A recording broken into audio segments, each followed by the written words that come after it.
women. I like that.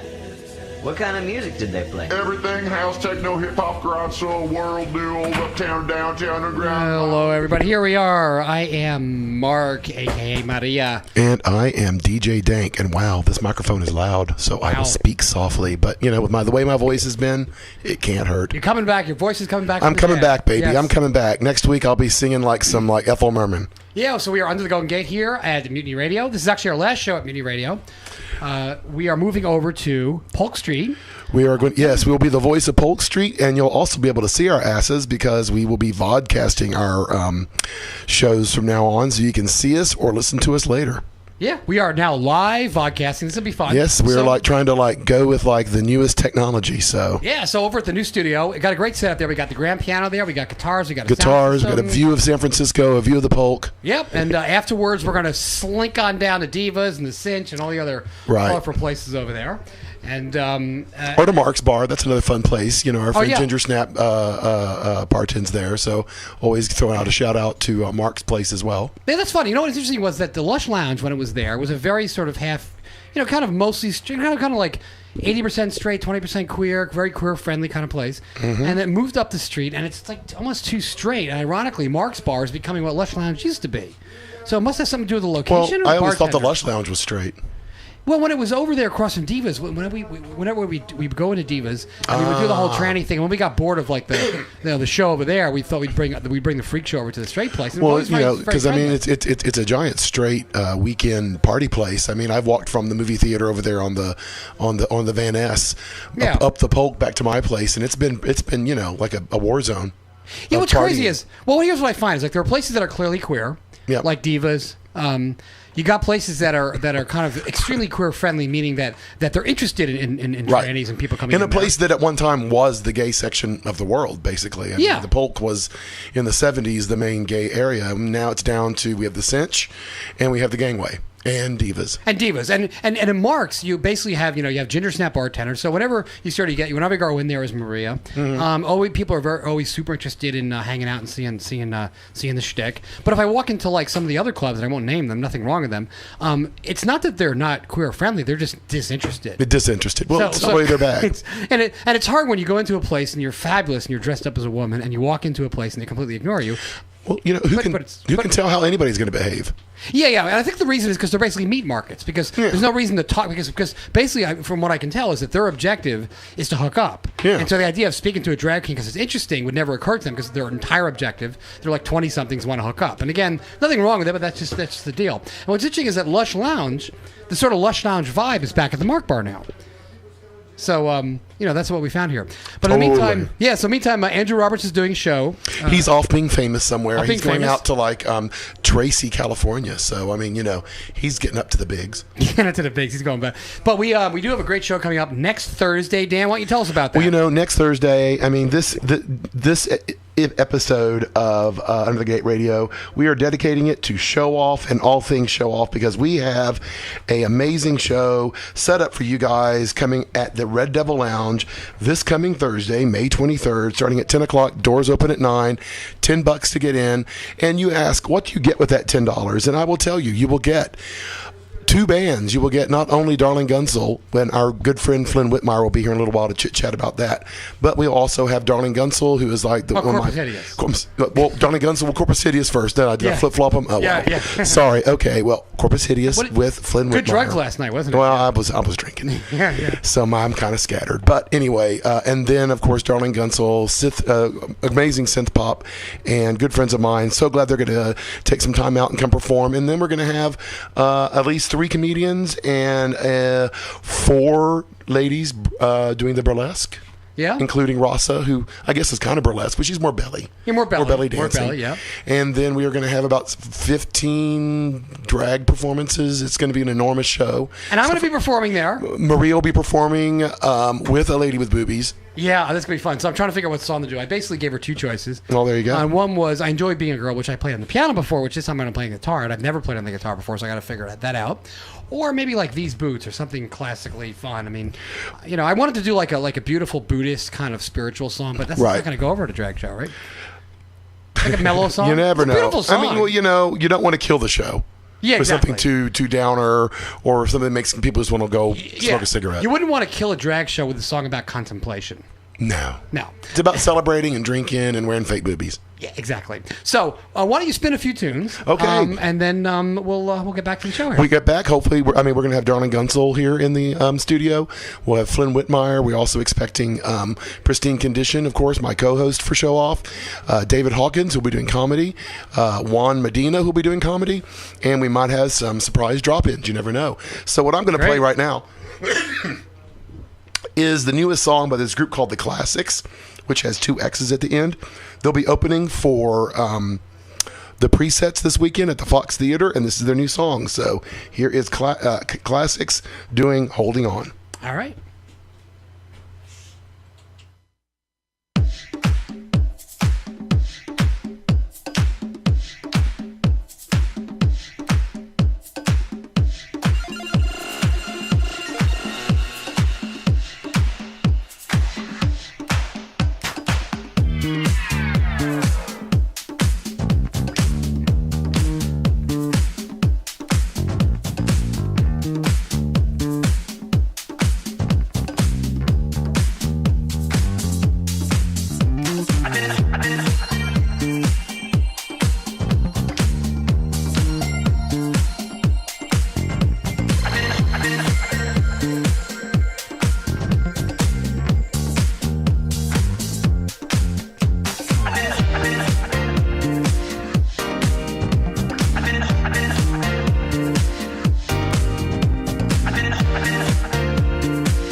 Okay, that was the Classics again. They will be at the Fox Theater this weekend with the Presets. And if you've never seen the Presets live, just go see them. That's probably one of my favorite bands live I've ever seen. Of course, I saw them a couple times at Folsom Street Fair because that is always the good place to see good music for free. Yeah, that's great. I Every played year. there once. I was excited. See, I played there there you with go. Sex and the Place City for good Band, music. wearing my leather miniskirt, playing some great tunes. You know? Well, of course, now they're playing at the Fox Theater where you got to pay a buttload. I got my Pet Shop Boys tickets for next October, and they ran about $75. Man, the Pet Shop Boys. I remember that song. Of course, if you were a Pet Shop Boys person, I told you that song. And the West End Girls. Yeah, we had a Pet Shop Boys night at my bloke night at Truck, and it was crazy. Really? Yeah. The number of people, and the thing is that I was doing that with my friend DJ Chicken, Tom Kern, and there were so many fans there, and they wouldn't let us play anything that wasn't Pet Shop Boys. So, like, what are their? So we literally played Pet Shop Boys for like 6 hours. Obviously, their big song is West End Girls, right? West End was their very first one, but they've been solidly putting out albums since then, since 1984, and they have a new one coming out, which will be coming out around the time for this tour coming up called Electricity, and it's going to be, or I think it may be Electric, but it's their new electro dance album. So I'm super excited about it, and got my ticket, and it's a sold out show. But anyway, I was wondering, you have a band like that. Say you have a band like that hit it big back in the mid '80s with a couple of tunes, but it's been going strong ever since. So there's probably a core fan base that keeps them going. Big time core fan base. I mean, they're one of those great success stories. Number one, they've always been more and more successful in Europe than they were here. Okay, because of their disco roots. Oh yeah, okay. But like I said, they put so much stuff out. They have so many B-sides, so many rarities, so many things like that. So that by now, they're just super collectors, super fans, and they come out in force. I mean, they sold out the Fox Theater in less than an hour, and they added a second show. Wow. So I guess in this world, you have sort of this global world. You have enough core fans that you can. That's your dream. I mean, you want to be an artist that has enough people to where you can just put out albums the rest of your life and never have to worry about the charts. Yeah, I read something. I'm reading this great book called The End of Big. I think I mentioned in the last show, which is really great. And they're basically talking about the internet is a double-edged sword, and it's radical connectivity, and that's good and bad in many ways. And an example in the music area, it's good in the sense that you can connect with a lot of fans, but it's bad in the sense that so can everybody else, and the record companies can no longer afford to do A&R and this kind of thing. And they were talking about there's some models where if you have 1,000 fans and they each give you $100, 1,000 core fans, they each give you $100, you can survive. Totally. As an artist, or maybe it's 2,000 fans each giving you $50. And I actually saw a great artist last night, Sophie Barker. At the Red Devil Lounge. At the Red Devil Lounge. She is, very first time I actually used a Facebook ad to do something. I logged into Facebook and it said, "Oh, Sophie Barker." I'm like, "Oh yeah, from 07." She's 07's a great band that uses various guest singers. And for the first time, I saw something on Facebook, and I went to the show that night. Oh, there you go. See, yeah. Mark is learning how to use his. What do you call it? Welcome into the new century. Exactly. Well, it wasn't necessarily me. It was more like. These ads come up and I kind of glance at them, but I actually noticed it. So, anyway, it was a great show. She was just fabulous vocalist, and she just really super expressive. And she's talking about DIY. She raised, she was with various bands, but is now going out on her own and raised her tours being paid by Kickstarter. There you go. I mean, there are different ways of doing things these days. Yeah. Now, Philippe, our technician here, are we live and streaming right now? We are live and streaming to our channel on YouTube. So if people who are listening to this want to watch, what do they do? Into the microphone. They go to our YouTube channel, youtube.com, under the Golden Gate, and you should be able to find us on the recent videos. I can't find it. I can't find it either. Yeah. We'll figure it out. But there are lots of new videos. We'll let you know when we figure it out. This is a test run. This is our last show here. We are testing it out. Yes, from this moment on, we will be elsewhere. We will be in the Polk. We'll be a whole new area. But okay, so people, there have been a lot of changes with underthegoldengate.com, so be sure and go on. Right now we have just put up some really good footage of the behind the scenes with the Tinsel Tarts in a hot coma, which is currently at the Hypnodrome, the new Coquettes musical. Maria and I went and saw it and had a fabulous time, so we highly recommend that. Also, we'll be premiering our behind the scenes at Mr. S Leather tour that Pristine Condition took us on. Maria I believe Maria gets spanked. Yes. Andrew gets zapped in the balls, and I think Philippe gets hung in a cage. That's great. So this is going to be really, really great footage. And it's all you wanted to know about, the whole leather world, and it's just also really funny and really clever. So just be sure and go and check out all the new stuff at UnderTheGoldenGate.com. We also have almost all of the Gorilla Drag party bus footage up, so just don't miss that. And then should we start doing what's coming up for the week?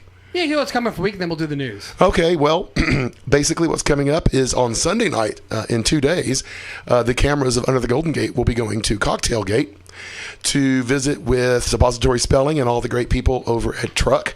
It's a weekly Sunday night drag show, and it's super fun and popular. Suppository Spelling, one of the great drag queens here in San Francisco, and just one of the great performers.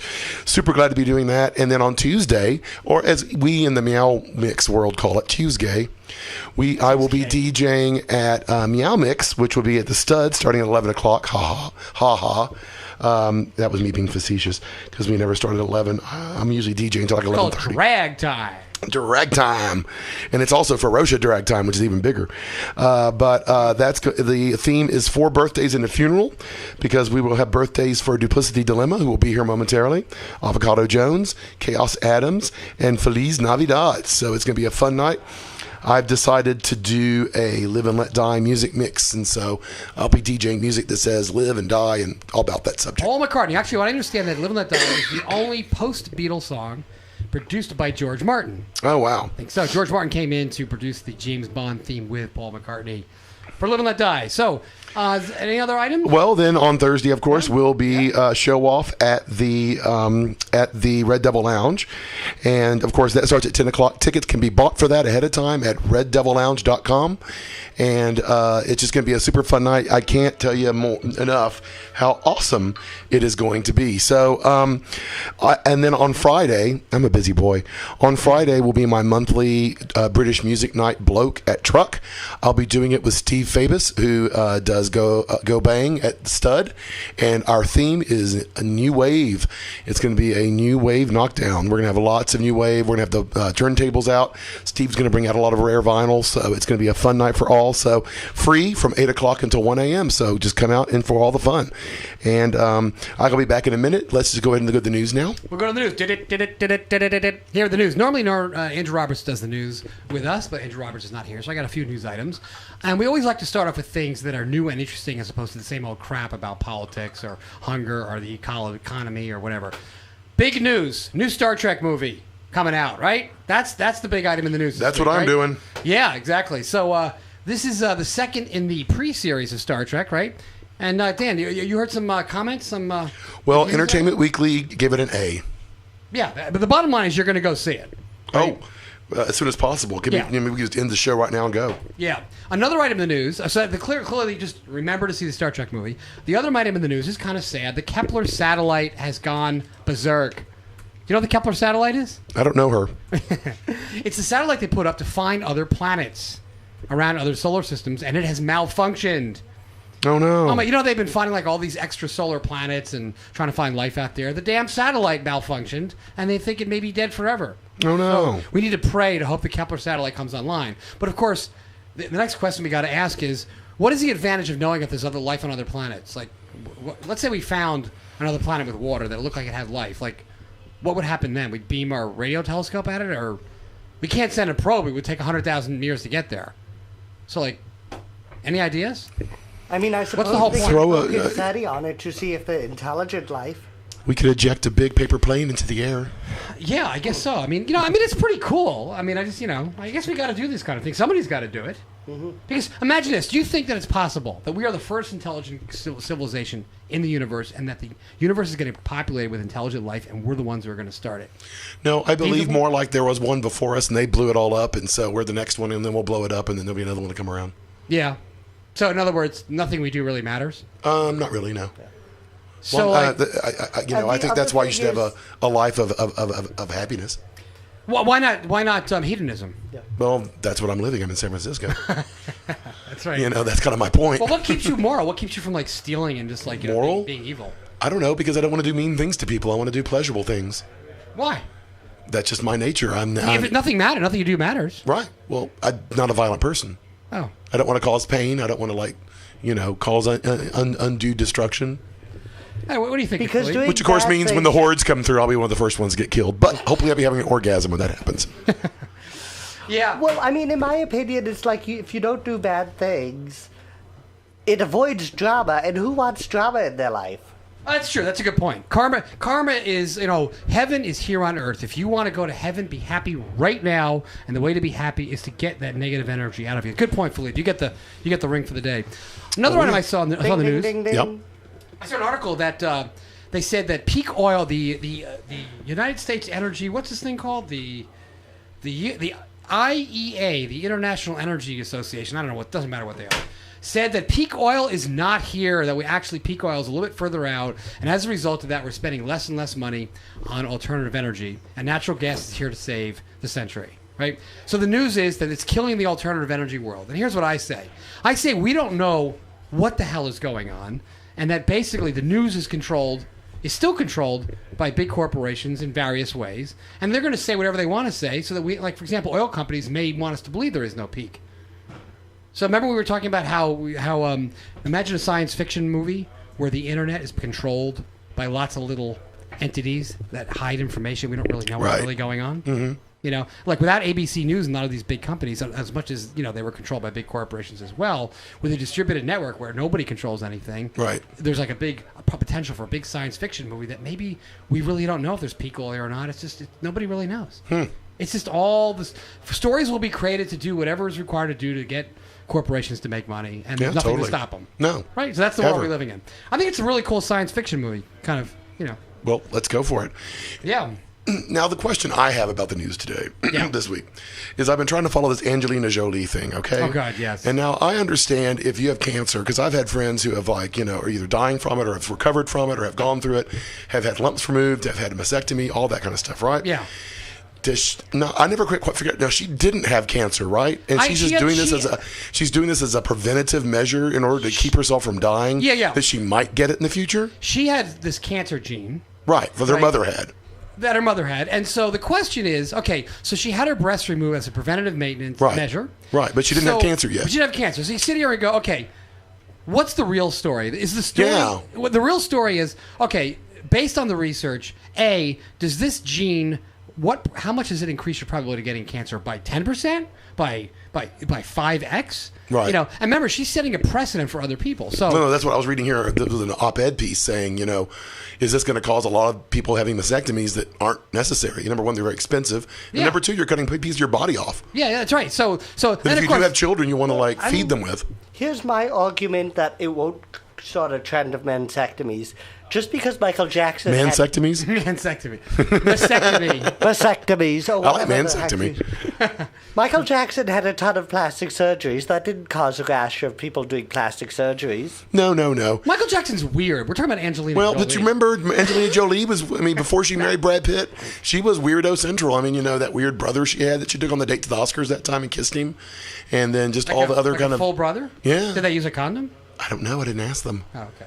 But it was just, she was always a bit strange. Anyway, she was with Billy Bob Thornton all those years, and they had their blood in each other's, had the little things of blood they carried on each other. Yeah, do you think she was really cuckoo. weird, or was just a ploy to get publicity? Well, that's a ploy. She's considered one of the most gorgeous women on the planet. I don't think she needs a ploy to get attention. She can just walk out of her door and stick her leg out. And, like she did at the Oscars, she'll get attention. I just thought it was very strange because when I read it, I was like, oh my God, poor Angelina Jolie had to have a double mastectomy. And then I started reading it, and I was like, but she didn't have cancer? Yeah. Just very strange. The whole thing is it's ridiculous. It's like, but let me tell you a story. According to me. Well, let me tell you a story that's more credible. The American Medical Association bribed her so that she would make a public statement saying this is a good thing so doctors can make more money. Well, that's creepy. Is that possible? That's creepy. That's creepy on the level of people trying to make Bratz dolls and other dolls that look like they have plastic surgery, so that weird alien bird look that you get from too much plastic surgery could be considered normal. by the kids growing up. I mean, it's all that beauty standard stuff. But I mean, really, I don't know. I just thought, then again, she's also had her kids. She's been raising them. And, I don't know. I mean, just fill in the blank. It just hits me as strange. Yeah, and also, is there like some nurse out there like trying to hawk those babies on the black market? Angelina's boobies. Well, plus, her boobies really weren't that big. If she had, no, you're right. She wasn't like Dolly Parton or if she had huge breasts, I would have Lonnie Anderson or something like that. Much worse Pam Anderson. Pamela Sue, whatever that girl's name. Pamela Sue Anderson. No, that was Melissa Sue Anderson, and she did not have big boobies. Yeah, same people. Yeah, whatever. Yeah. Well, we have guests piling up outside. We have guests piling up, so we're going to do a PSA, and then we're going to bring a PSA and spin a tune. I'll spin a tune. I'll spin one of my favorite ones. It's by the group called Neon. I played it last week, and I'll play it again. It's called Shopping. I Like To. Okay, but we're going to do a PSA first, and then you'll spin your tune. Here we go. Yes. Learning stuff. Do you have a great idea for a product or service, but don't know where to start? Are you looking to grow your current business? Women's Initiative in San Francisco began its business management training program for low-income, high-potential women in 1988. To attend a free orientation on how you can achieve your dream of starting your own business, or for more information, please contact Sophia Campos at 415-641-3465. That's 415-641-3465. This public service announcement is brought to you by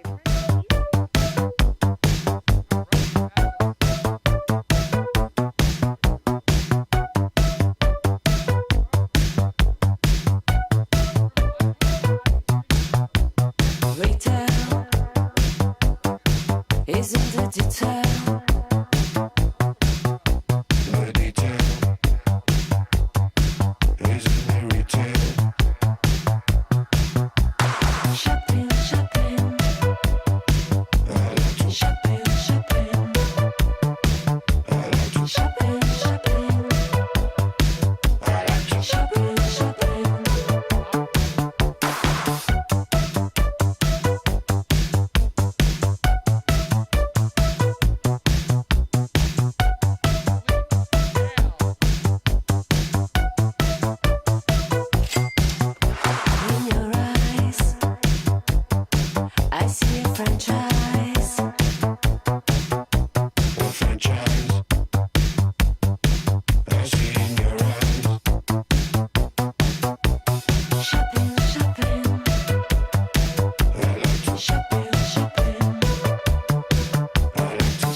Here we are back at Mutiny Radio here with Under the Golden Gate. And Dan is out there talking to our next set of guests. And here we have our next guest here, Pristine Condition. Hello, hello. Welcome. Yeah, so we're here because you're going to be talking about the show-off show we got coming up, right? What? Is there a show coming? I know. Really? Where? Really? Huh? Where? What? No, see now, my Pristine and I were God. we were in the secret bunker last night, coming up with our special plan. We were formulating last night over burritos. Yes. That must have been, that's hard when you got basically. Well, what's it like to have to put a show together when everybody wants their own time slot, a certain time slot, and you can't accommodate everybody, and you got to disappoint people? What do you do? Well, I think like when your Southern and your Midwestern manners come into play. Well, you can only give some people what they want, and try to please the ones that really need it. And well, the thing is, and usually in drag show culture, what you do is you invite like 20 people, and then the 6 that show up, you put into a lineup and you perform, right? Yeah, right. I mean, there have been many times where I think Pristine has performed up to 7 numbers because of like no shows and stuff. But this time we're doing the whole like planning ahead of time where we like listed out all the performers, who's coming in what order, because we do have all these performers to juggle plus 2 bands. Right. Yeah, it'd be fun. So Dan, what is the things you like the most and like the least about putting on a show like this? The thing I like the most is being able to bring all these creative types to the forefront and support them so they can get out there and show how fabulous they are. Yeah. Because when I came to San Francisco, I was so blown away by all the creative people that all I wanted to do was show it to all my friends. Like, look at these great people. And so, yeah. Plus, I love music, and I like showbiz. So there's a certain sense of pride. I see whenever the show is on, I can see that you're genuinely. I describe it more than just enjoying it. You just seem he's a proud to be part of it. I'm a proud papa. I mean, Yeah, that's right. Pop over my legs and poop, that thing out. So you hope it works. Mm-hmm. Well, it's a beautiful thing. I mean, because I used to work in the film industry, and I used to be the one that created the production office. And from the production office, this would start with an empty room, and then you would add all the furniture and the copier, and then the crew, and then on that first day of shooting, you had to start that motor up and see how it works, and it's going to work some way. It might not be very good, but it's going to work. And that's the same way, but on a very smaller level. It comes to putting together these shows. You put together as many elements as you can and try to get the word out and do all the things you can, and then you just gotta let it go. Hope for the best. Yeah. For the best, yeah. And luckily I handed over to like a supreme person who has been in my life now for like 3 years, and since the beginning of Toolbox, because I was looking at old Toolbox videos today. It's been about 3+ years. Yeah. And and that was with a different host, but soon as Pristine and I have been together, we've just worked so well together. Yeah, it's worked well. Yeah. We get along really well. We both are beer drinker and weed smokers, so we just get along. Pretty standard. So Pristine, both pretty laid back. And also, she told me one time we're both water signs. Oh yeah, totally. What sign are you? We are Earth. Cancer. I forget. I'm Cancer. Yeah. Am I Earth or water? Virgo. We're tightly Virgo's bonded. water. We're both water signs. That works well. It works well. We work well together. Well, I always thought I was a water sign. I get mixed up. He might be more water. It doesn't matter. So, Pristine, what's your favorite part of putting on these shows? Putting on a show is actually seeing, the enjoyment that the girls get, the excitement, getting ready backstage, how much preparation they put into their 3.5 minutes. Comedians get 10 to 15 minutes. We get 3.5 or 5. If we can really work it. Some of these queens will come up with those 10 minutes almost. Well, if you're Helena and do a Train Shack show, you can do an 11-minute number. So it's amazing how many hours do you put in to perform for 3 minutes? It's really by the time you it get ready and travel and wait. It depends on if you've done the song before. How much time the lip sync learns. It takes to learn. Some ideas for me I work on for a long time. And then a year, and then it'll pop up. And it'll pop up, yeah. And then all of a sudden something will just be like, oh wow, that worked really well, and just something comes and it just works. And it works. Or it doesn't. And that's what's great about this is we have all these different stages in the city to try to work on the craft. Yes. Really. Yeah, that's great. And then in addition to that, you're waiting your 2 hours to put on makeup.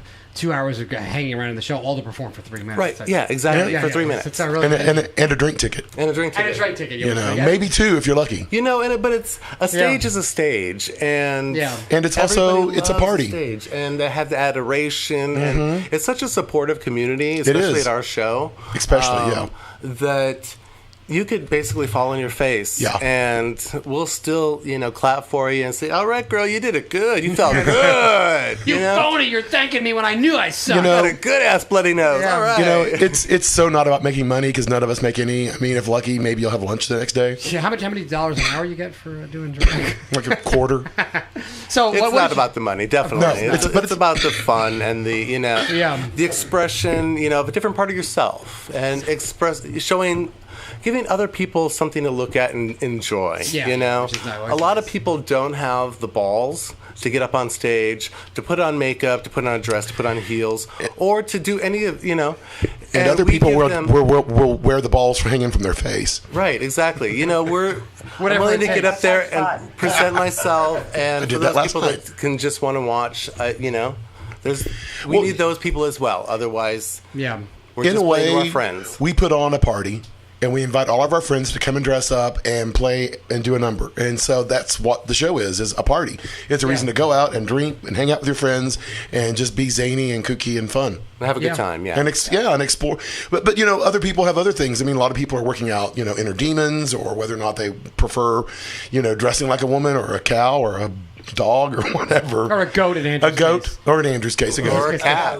And the other great thing or a cat, a kitty cat. The other great thing is when you go to a show like this, and if you're somebody who's interested in show business, or you meet a lot of your own kind, so you can really bond with other people, and an amazing thing about working with entertainers that I really appreciate, and probably more than anything else, is that when I'm upset or angry or feeling good or bad, is that my feelings are always valid. Mm-hmm. Out in the world where I come from, it's like, I say, hey, I'm really upset about something, and like my ex or whatever, but stop complaining. Like that's just the way the world is, whatever. But when you talk about artists understand each other. Sure. We're allowed to be emotional, right? Sure, definitely. That's what I really love about it. So to get to the dark side, what do you hate the most? Absolutely hate about putting on a show. Oh, well, then I can say and be able to continue doing shows in San Francisco. Yeah. What do I hate about putting on a show? It's usually it's usually like the sound system. Yeah. Or because the thing is what that about all the bitches you tell me about? I used to dream what of all the bitchy queens. Oh, never, not in our group. Not in our show. No. That's the thing is we are super lucky. Our group at Show Off. Go to the website or anything and watch the stuff from Under the Golden Gate when we did that drag bus thing. Oh, amazing!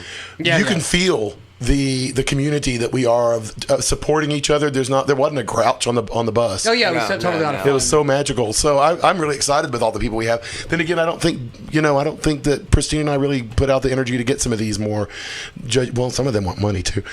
So we just don't have them all. Yeah. The real bitchy queens that are out there for the money. They're not out there for the fun. And it gets frustrating for them. Good point. There's so many venues out there to have those bitchy queens that I don't align myself with them. And there's. That's a really good. And we're not going to name any names because we love you all. That's a good insight. Like when you go to a place, when you go to Divas, a tranny bar, right? That's a whole different. That's a whole different category. But you go in there, and generally, what you find, more so in the old days before the internet was really big, was that you find that there's a lot of queens there who are kind of bitchy. Well, that's their job. They're, right. Can I say that on the right. Well, and that's understandable. I wouldn't say bitchy as much as sassy. Yeah. Well, they're going to sass back. When I'm Maria, I'm sassy. I'm not bitchy. Yeah. Yeah, you're more sassy. You're more sassy. But as a lot of times big boobed and sassy. But a lot of the people come in there, they don't realize they're talking to working girls. Right. They don't. And that's cool. Right, but like when you go up to the fourth floor, that you're often talking to people who are just there to hang out and meet some other people who are just like them, people who are just into sex, over the top into sex addicts, gross, disgusting sex addicts who can't get sex out of their mind.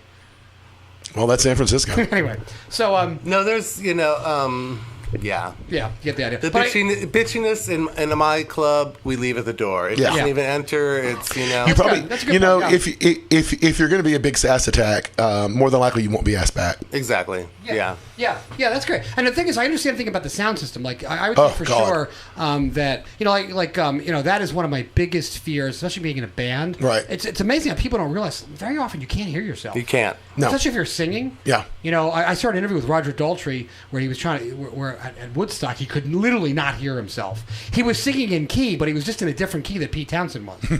Sure. That was the problem. So and that's always a real hassle, and especially when I play my nice piano, and then I go to a club with my electric piano, and it sounds like shit.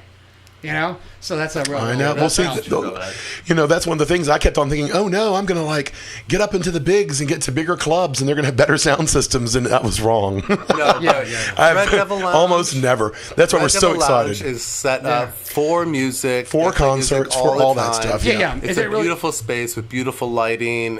the ambiance. Really great. It has the upper, has the upper level. Beautiful space. Yeah, it's lovely. Like I go there. I go there occasionally on Thursdays to the Wash Show to sit in with the band. EB3 was the house band on Thursday. Yes, and they will be doing the pre-show for us that day. They will. They are night, yes. so good. They are on it. Kevin Seal and all of them are just super awesome and nice. We just love working with them. Yeah, they're really good. And and I remember getting up there. I think the first time I played with them is that I get up there and I could hear my guitar, I could hear my voice. Right. I know. I'm like, I actually thought I sounded pretty good. You sounded great. Yeah, well, I heard you at least. Yeah. Oh, you were like the highlight of the show that night. You know what I mean? Everybody was good, but you got up there and jammed out on your guitar. Yeah. And With they the house did. band. Yeah, that was cool. And now I'm going to play with Alexa Von Kickin' Face. Yay. Well, we love the Alexa. There'll be lots of boobies on Thursday. There's going to be lots of boobies on Thursday. Lots of How many boobies exactly? 8. Eight boobies or eight pairs of boobies? 4 girls. 4 girls? Yeah. 8 boobies. Maybe more. You never know. You know, a few more pop out. Wow. Maybe. Wow. I mean, because we have Ruby Vixen, we have Alexa Von Kickin' Face, Lovely. We have Rosa Vitalia, Excellent. and hopefully we'll have Kitty Von Titty. Of course, she has her show premiering down in the Mission that night, so we're hoping she can make it. She has a slot available. Girl I'm sure energy. she does. I discovered. Well, it's like having Anne Margaret in the house. She's so beautiful. Oh, she's so gorgeous, redhead. Yes. Yeah. I mean, no matter what persuasion. But she has her you are, own show down the middle. Watching Anne Margaret get fucked must be really awesome. No matter what. Well, she might be a little old. Am I now. being crass? No. You passed that a while ago. Yeah. Wow. Well, I'm Mark right now. When I'm Marie, I'm a lot more, shall we say, empathetic. Empathetic and whatever. But when I'm a guy, it's just like whatever. Yeah, Do whatever exactly. I want. Yeah. So what else you got Bleep, for us? blap, Yeah? bleep, bleep. Yeah. Bleep, bleep, bleep, bleep, bleep. So, Christine, I know that you have lots of stuff going up. You are a busy girl. What other projects do you have coming up? Oh, coming up. You have the thing at the Rebel. Oh, Rebel, yes. I don't know if y'all know, but there's Sex in the City. Really? There's the show. Used to be a show. Well, now it's... the HBO show with HBO Sarah show. Jessica Parker. Now it's on-stage production with Heclina and crew, with Trixie Carr, Lady Bear, Lee Crow, Cookie Dough, Jordan Wheeler... And I will be filling in for... I'm sorry. Yes. Darcy Drollinger. We love the Darcy. I love the names. Right? And that's actually her real name. Sorry for yawning Darcy. on the air. Darcy's an actual performer, has done her stuff in real New name. York. He's super talented. But I will be filling in for Jordan while he does the ALC ride for a couple weeks. What exactly you're going to be doing? His male role, he plays basically the stunt butt, as they call it on stage. Oh, yeah. The naked boy on stage.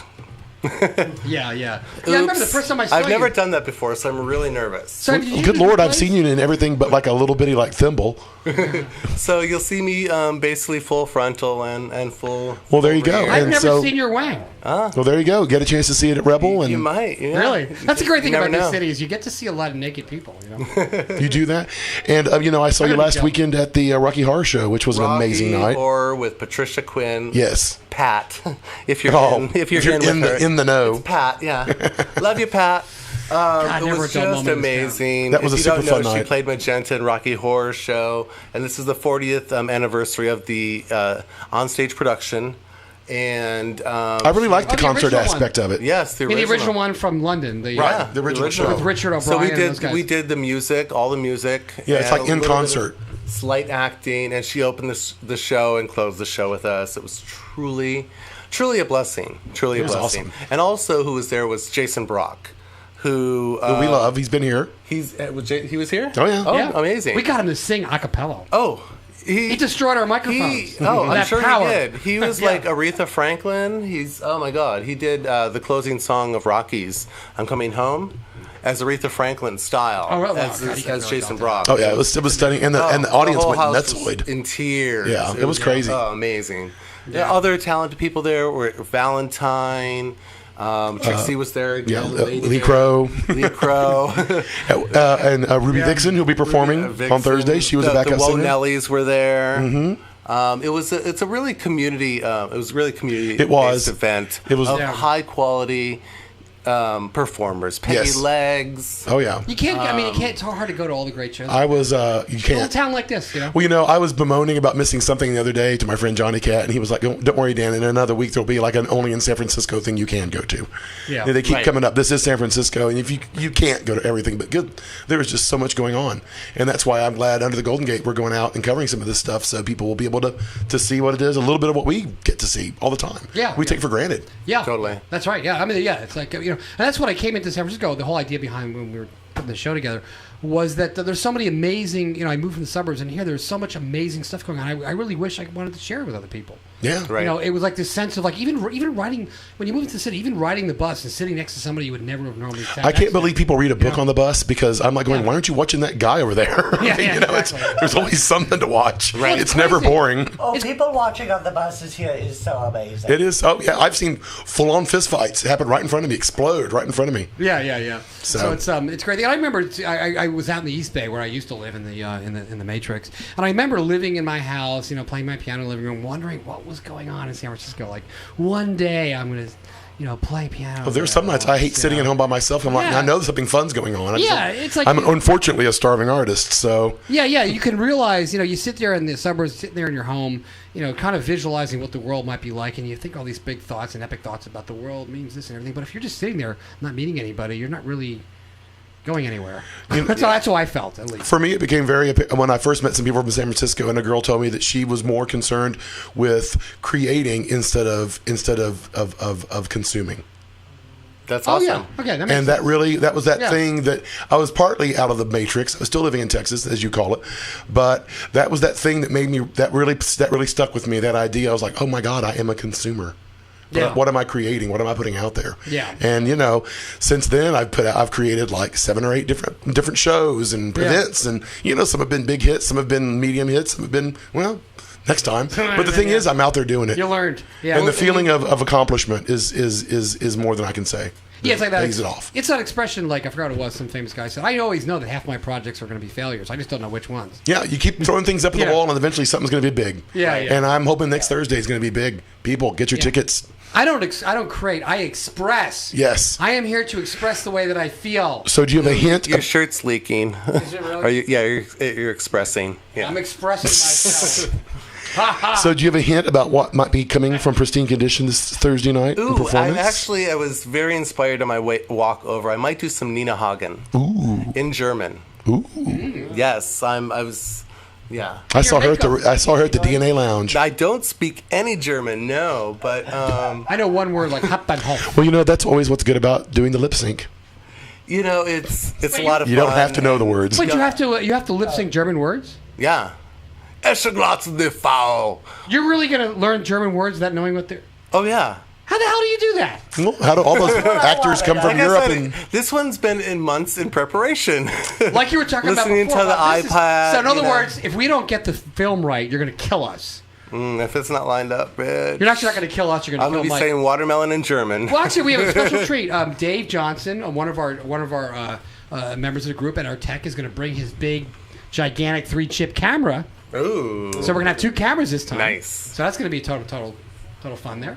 that is And, totally awesome. I yeah. can't wait. Yeah, cool. So, so Dan, what else is we got going on here? Well, you know, we have another performer who's going to be in the show tonight. I think we should just go to a song and bring her on. Pristine, if you want to stay, you're welcome to.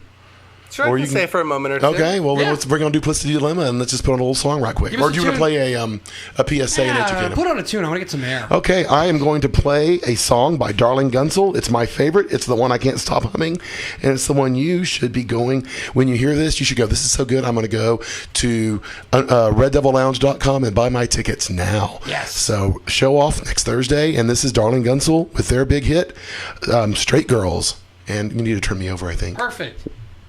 Oh, you're over. You're good.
broadcast. Well, it was late night, summertime.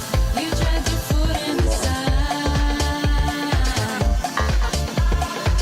I knew you wanted to, and I could make you feel bad. And I said, hey girl, do you have a song? And is that boyfriend just for show? I'll gladly take you there, but let's just get a few things clear. I know I'm not your type, and I'm not the type that you can slide. And yeah, sometimes that's the girl, I think you like it raw. Under the Golden Gate. As under the Golden Gate.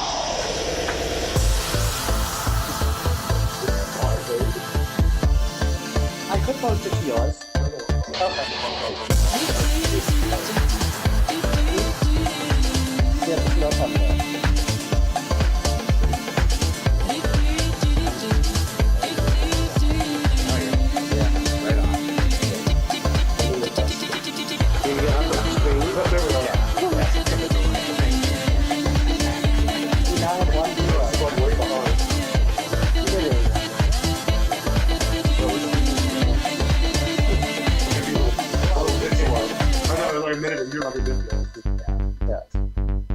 See, this gives you all that sucks. I took your note and I folded it up and I walked right out the door. Even though I had just woken up, it still felt like the night before. I thought the room had started to spin when you gave me a second glance. I didn't know if you would see me again, but I was ready to take the chance. I've been waiting for you such a long time. I've been waiting for you such a long time.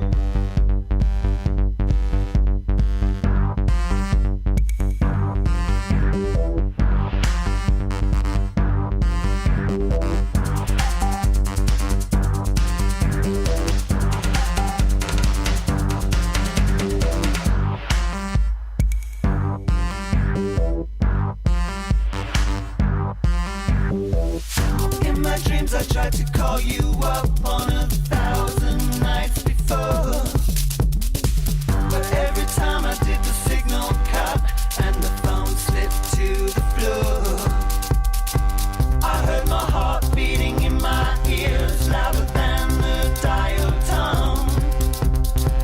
I knew that I would try again for years until I got you on the phone. I've been waiting for you such a long time. I've been waiting for you such a long time.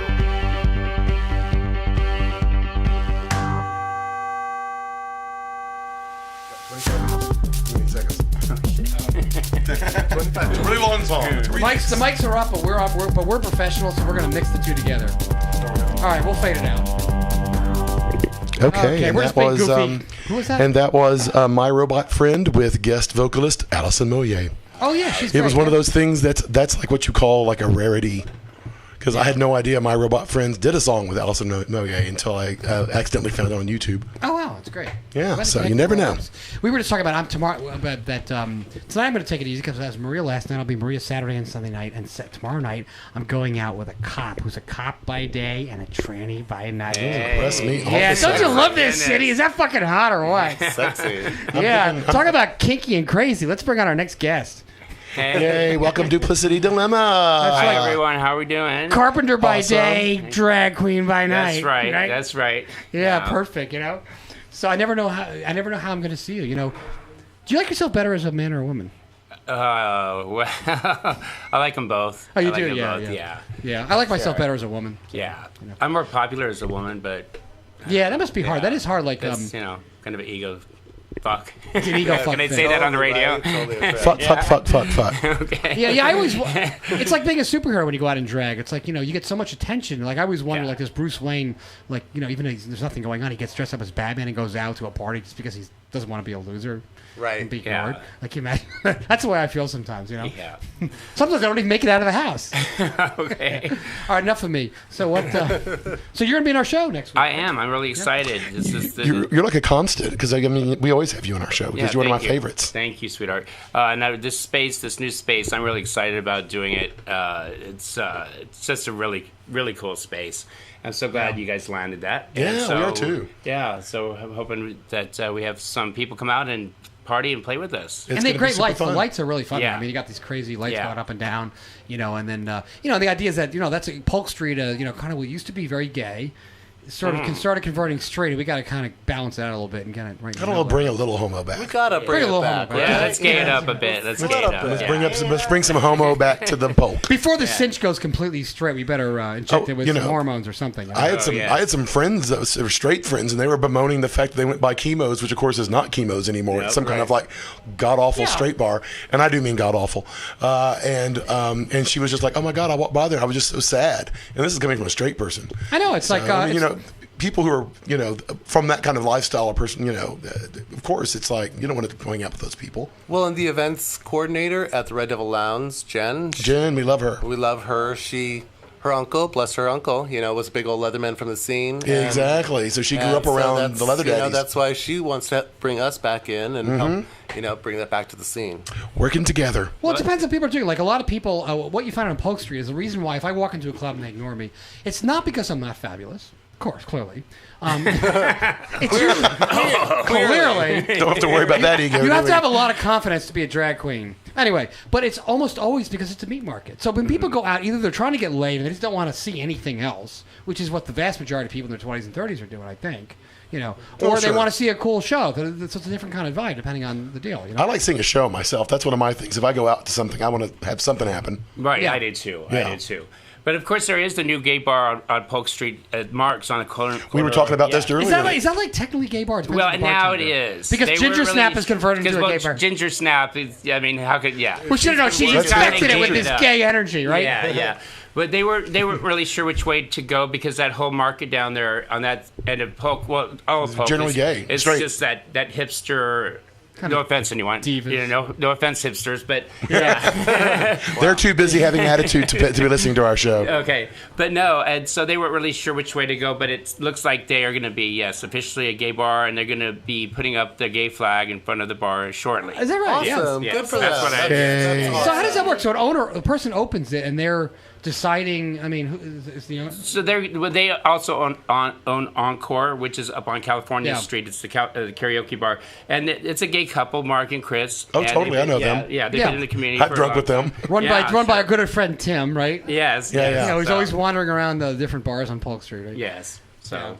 Yeah. So that's good news for Polk. Well, that's good. I agree. So Polk is. So we're keeping Polk balanced. We're keeping. And Polk that's right across from Divas. It is. Yeah. So for the drag queens who can't get into Divas, you can go over to Mark. If you're too drag and not tranny enough. Right. Well, Right.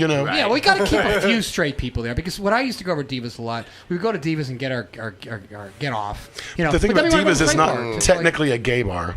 What isn't Divas? No, Divas. And the funny thing is, people would say, "Okay, a lot of gay people go to Divas." Not true. The guys who are going to Divas are not No, they're looking for a whole other thing. They're straight men who are looking for. They identify as straight. Yes, right. For sure. And the girls are generally transsexuals. Yeah. So I mean, it's not.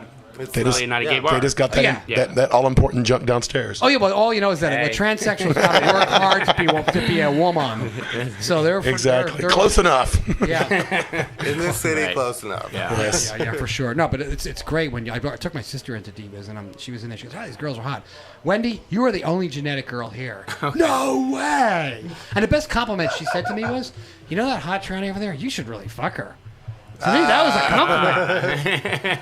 Nice. It's a whole nother world. It is. Yeah, that's true. So what else is going on in San Francisco that's unusual or weird or? Well, we're gonna be doing Meow Mix on Tuesday. You're co-hosting Meow this. Mix, and it's 4 birthdays and a funeral, and it's my one of the birthdays is mine. They're not all 4 of mine, but one of them is mine. Yeah, I'm going to take it as easy as I I will can. just tell you this: my 27th year was wonderful. Oh, yeah, I'm looking forward to it. Yeah, I bet you are. Again. Yes.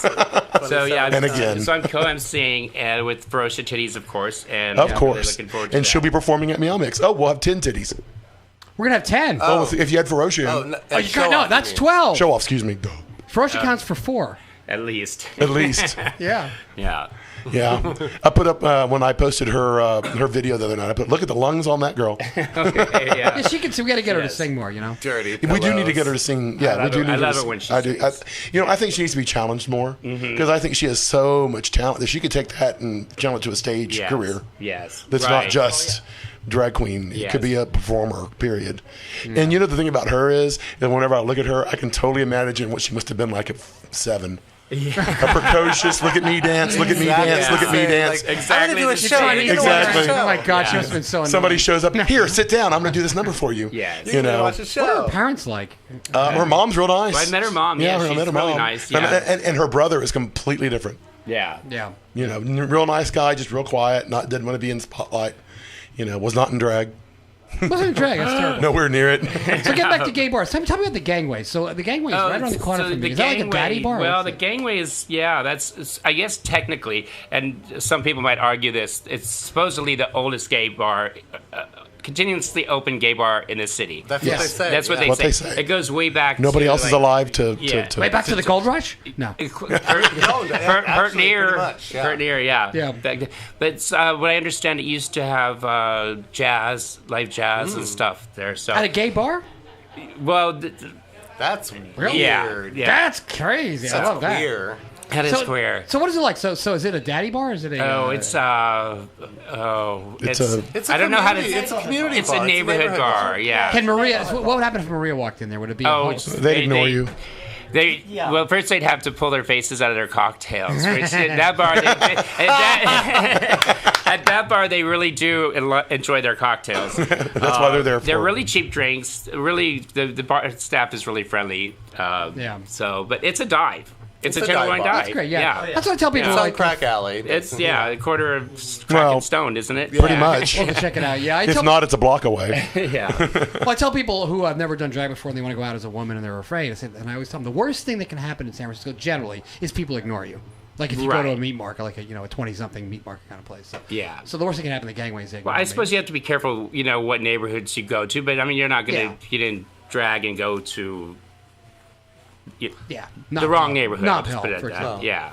Well, I would think Nob Hill would be great. I would be more worried about, Outer Mission. Yes, I mean, that's where I would be afraid when you had the gangbangers and everything. I heard about I've read something on Facebook and it did make me giggle about it was like talking about some kid who was there on Cinco de Mayo and decided he was really drunk and was going to wear a sombrero down there. Oh. And like all the Cholo guys got onto him. Oh, is that right? And like the last they saw of him, he was running. Maybe that sombrero idea just wasn't that good there then and there. You got to watch out where you do that kind of thing. And think about live and learn. Yeah, and hopefully live. Yeah. Well, I'm looking excited. It's going to be a fun show, and I'm looking forward to you sexy girls. Oh, You it's never going to know be what kind of super fabo. Don't you do shows outside of the city? You do. I You tell us about that. We do another show. It's I work with a group called Lipstick Review. It's Ruby Holiday's group. And we also do something at the Stud the second Sunday of every month. And then the first Thursday of every month, we do a thing in Pacifica. It's called at a bar called Longboard. It's a straight surfer bar in a strip mall. And they love us. And you're doing a drag show? And then we do a drag show. And how much money do you get? Oh, way more than I make in San Francisco. See? Way more. I keep telling you, Hayward. Way That's more. totally cool. They treat us so well. Yeah. Well, Christine and I are going out to in July. We're going out to OMG, yes. Where's that? Half Moon Bay. Half Moon Bay Gay Pride. Half Moon Gay Pride. So is it on a different 13th. day? Well, it's only like I don't know when it is. It's in July. You don't have to have Gay Pride on the same day. Otherwise, No, exactly. It could be all So it different can be nights. actually anywhere between like May and And it's kind of a August, court-ordered gay pride. This one, yeah. Right, yeah. Because the restaurant kicked out Connie Servative for being a trans person. Wow. And they had to And make she sued them. reparations? And Really? part of the reparations was they had to have gay pride. So we're having a Gay Pride event. So I'm the DJ, and Pristine's going to perform. I'm going to host, and we're going to have Tweeka Turner, I believe. Sheena Rose, some of the other ones from. Connie will perform as well. Raquela or something like that. It's a very political I'm not familiar event. with her. You know, I grew up in Half Moon Bay. But you know what? Really? If you're down in Half Moon Bay, please come out and support. It's in July. We'll tell you about it more. It But should be a lot of I'm anxious fun. to see what the crowd's going to be That's gonna like. be great. It's going to be interesting. Half Moon Bay is beautiful, so I Yes, can't wait. I can't wait either. Yeah. You know, it's so. We don't get out of the city much. No, I'll have a No. camera. It's, you know, there's so much going on in the city. It's exhausting trying to get to everything. Oh yeah. It is. I'm like afraid I'm going to miss something, you know? You can't do it all. You just can't. Yeah. No, I can't. Period. Well, we're going to do something really, really queer and kinky. We're going to go see the Star Trek movie. Ew. Zachary Quinto, my future husband. So nobody say anything bad about him.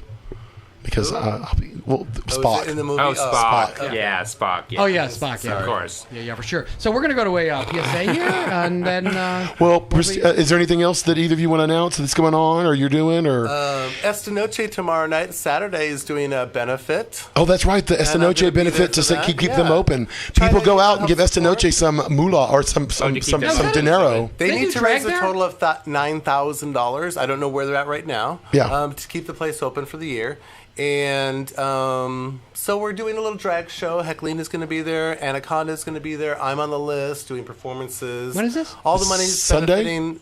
It's tomorrow. Oh, Saturday. it's tomorrow, Saturday. Oh, Saturday. All the money is benefit Esta Noche, and if they don't raise enough, then it is going to a local, beneficiary. I'm not Awesome. sure. But yeah. But yeah, definitely go out and support that. And you, Duplicity, anything else? I think that's about it. Yeah.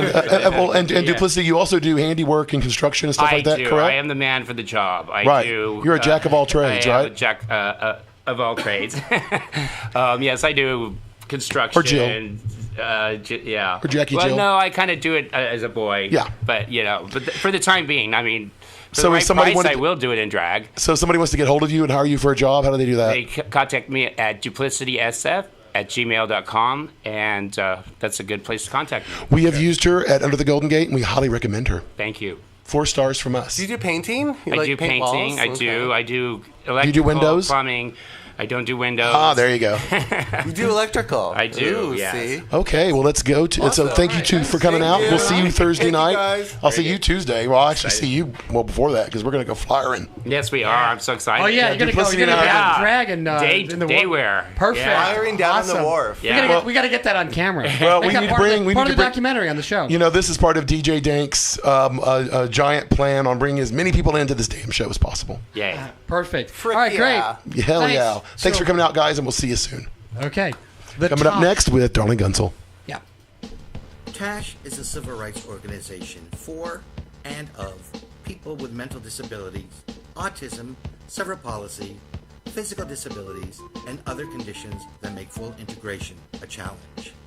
It is an international association of people with disabilities, their family members, and other advocates and professionals fighting for a society in which inclusion of all people in all aspects of society is the norm.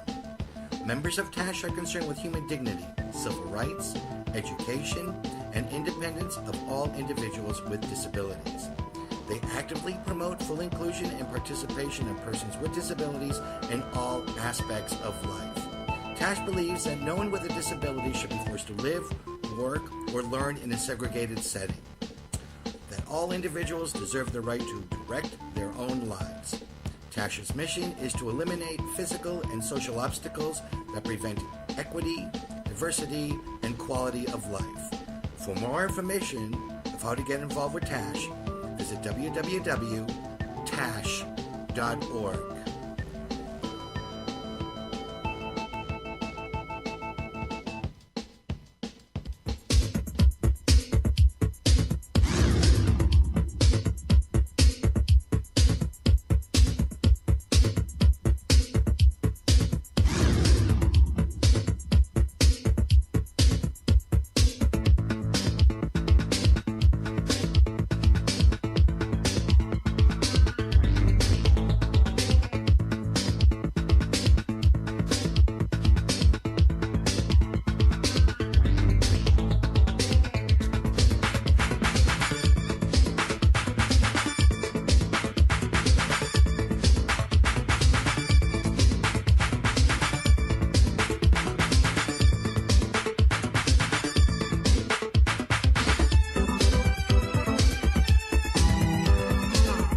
Okay. Good Lord, my voice.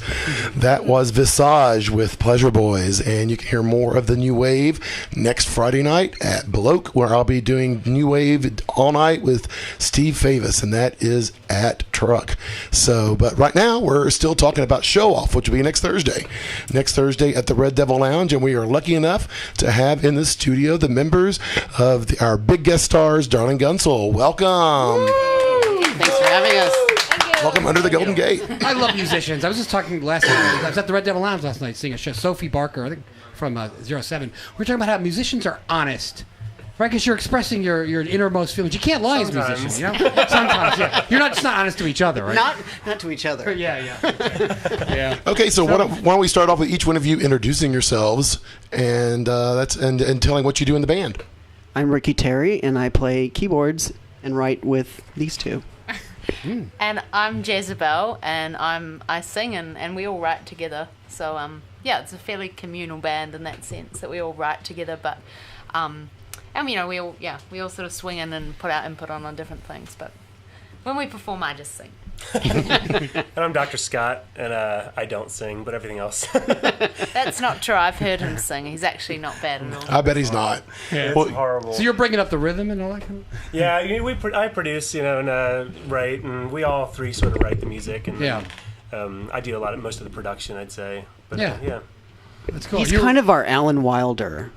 And those who know who Alan Wilder is... I'm going to pretend I know who Alan Wilder is, even though I have no From idea Depeche Mode. Oh, okay, got it, yeah. The trained musician who put it all together very well. Well, that's always good. You always need that. Well, these days, I mean, a lot of keyboards can be computerized. There's a combination of samples plus live, and there's so many ways you can go. Yeah. Would you carry and the name Darling Gunsel? Where does that? Obviously, that's the obvious question. You probably do you have a standard? Just give me a form and just say, here's the answer. Well, Gunsel is actually a really interesting word that it has various meanings which we like. So one of the meanings is obviously that, or not so obviously perhaps, that it's a mischievous gun-toting youth. But it was also how people would refer to their sort of young boy toy. So a Gunsel was kind of a young kept boy. Okay. Interesting, huh? Ooh, so Dan, hey Dan, can you elaborate, please? And so, darling would mean I value, I love my Gunsel. My darling Gunsel. So you're not targeting children; you're targeting more of an adult. Yeah. A wee bit, yeah. But we like the idea of sort of youthfulness and the kind of, certainly, we try and inspire our own kind of youthful playfulness. We were originally drawn to it because of the Gunsel, a kid that's just a little gun-toting youth, little hellion. A bit of a punk, Yeah, and so we like that idea, and then the Darling, softens it up a little bit, but then the second meaning of, it just sort of all fit. So what would does that reflect what is a statement of what your music is about in general? Could you say it's about hope, joy, kink, or what? Yeah. A little bit of everything. Yeah. But it kind of a lot about relationships, which is really nice. Yeah, the all the positive side, the negative side, the bittersweet. All of it. Yeah. Yeah. No pain, no gain. Yeah. Yeah, there's definitely a lot of pain. There's a lot of ex-girlfriends and boyfriends in our first album, that's for sure, and in the new stuff that we're writing. Yeah, absolutely. It's and we all do contribute to the writing part, to lyrics and ideas and things, and we certainly all are very honest about our marital statuses. When we get into the band room, there's lots of kind of, oh my God, It's usually a therapy session. Yeah. Well, the hardest thing, even when I, being in a band myself, is when you first write a song, the first time you play it for your bandmates. Is that a hard thing for you? Used to be. I'd say used to be. It's not as hard. Like pulling down your pants, kind of, right? Yeah. Yeah. I've worked in the industry for long enough that you write something, you create something for a client, and then you just put it out there and it's your heart and soul, and then they're like, oh, that's wrong, this sucks, take it back to something different. And it sucks, but then you get that done so many times, and now it's like, okay, whatever, I'm fine with that, do something different. Yeah. You have to Yeah, but then with the band it's a little bit different. It's definitely more from your heart and soul, and there's not a right or wrong answer. They're not looking for something specific, so it's a whole different ball game. Yeah, and we always do, we have this sort of phrase which we tend to use when we're presenting things to each other, which is sort of like, well, even if it's not right for this piece or this project, like, it's still useful, you know, it's still a little step along the journey, and maybe we'll scrap the entire song, but then one little piece will come from that which starts a new song. And so we do try and remind ourselves and each other of that. I think that's really important in the creative process, to be able to kind of go, nothing is a waste, you know? Yeah. Even if you write for 5 hours and you come up with something and everyone else thinks it's shit, it's still never a waste. Yeah. Yeah. Because, in other words, I'll never try that again because I never wrote that. Yeah, and so how many albums have you had? Or how long have you been? Yeah, I was going to say, last time I saw you guys had performed at Hoedown, and you were just getting ready to put out your album. Now it's come out, Unresolved Heart, right? Yeah. Yes. And how's that reception been going? It's a great album, by the way. I love it. Thank you. It's been a great response from people. I think it's got a little bit of everything for for people in it. Yeah. It was really Straight funny Girls too. Still has me humming all the time. Oh, good. All I have to do is listen to Then it we for did a our while. job. Exactly. No, you had the hook. You darling Dan. Nah. We're kind of we're really excited. We're going on tour this July, and that's going to be a chance for us to. We've basically instrumentalized most of the album for this tour, which is really exciting because we love the album and we still really love the songs, but we're ready to re-instrumentalize them. So a lot of it sounds a lot more dancey. It's a summer tour, so we're taking all the songs and we've got a couple new ones, and we're totally reorchestrating it, I guess, for the summer tour, which is really exciting. Well, that's a good idea. I mean, some of the best tours I've seen from quote-unquote electronic bands have been ones that have kept a certain electronic edge, but then have taken some things out for more acoustic to create more of that sound while you're there in concert, and it kind of creates more of that. And I think it's a great idea. And it's a little more live. We definitely have a much more live element to our music now. You write the music and then you play it out and you sort of stick to the exact format of the album. But now we've got much more fluid. Every show will be a little different, and we've got a lot more play with how we do it. We spent a lot of time trying to really refine the live show. So where are you guys touring? Where's your tour going? Well, we open in San Francisco, and just to note that it's a tour for raising money and awareness for mental health services in the LGBT community. So 100% of the profits go to that. Awesome. It's super cool. So we're San Francisco on the July 5th, and then we go through to LA, Portland, Seattle, New York, and we're trying to swindle a date in Boston. Oh, that sounds really exciting. Yeah, we're really excited. Yeah, we're really excited. And Mike Enders with Accidental Bear has just been awesome for this, setting us all up. And we're playing with some other bands as well, and we're really excited to play with those guys. Oh, I bet. Totally. Yeah. Is this your first tour? Yes. Yeah. That's exciting. I mean, and these, I think putting a tour together, a lot of it is about who's going to put up the money. Yeah. Right? Yeah. Do the promotions. Do you have a record label, or are you a DIY? Because a lot of people are in DIY these days. Yeah, we're very much DIY. We're really lucky in this instance that Accidental Bear, who, if you haven't checked out his website, you really should. He sort of had this the impetus to put all of this together, and so he's been really driving it, and we've been lucky to kind of somewhat ride on the coattails of that. But obviously, we've been pushing really hard to raise money, and I mean it's hard to not be enthusiastic about mental health services in the LGBT community, because we certainly know that there's a real lack of them, and there's a real need for them. The need is greater than the services provided. Especially with all the cuts that have been happening over the last few years. Yeah, exactly.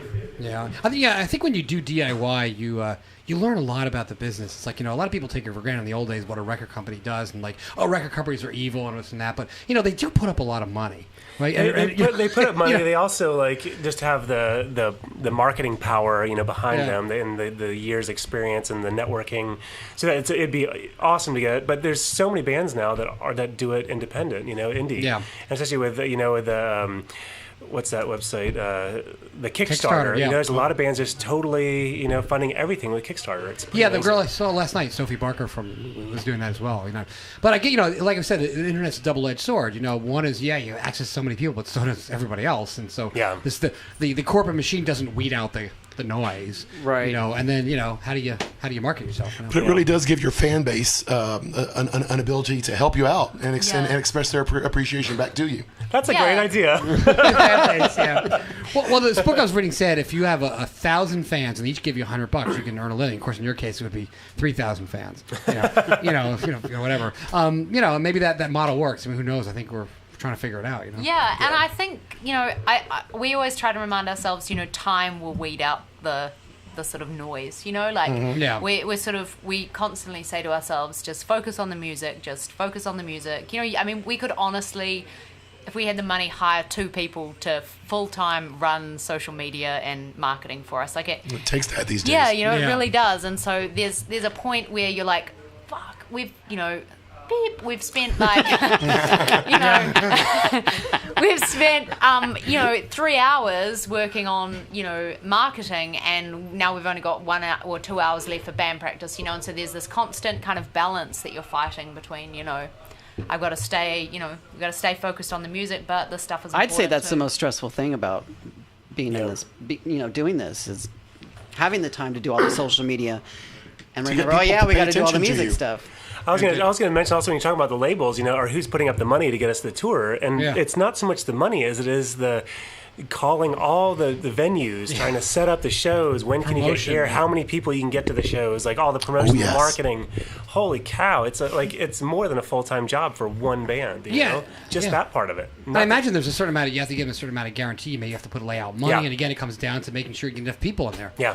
And then especially, we're a West Coast band, so San Francisco, we have a really great following, and we're starting to get following all over, but little pockets here and there. So for us to get in New York and have our show of our own, it'd be really tough to pull get a big enough draw, But if you can, then you got the New York, Yeah, it's really amazing how the amount of time you put into writing music and producing is nothing compared to marketing. It's nothing. It's like 10%. 2 different worlds. It becomes a grind after a while. It's like, I got to play that song again? There's billions of people who haven't heard it yet.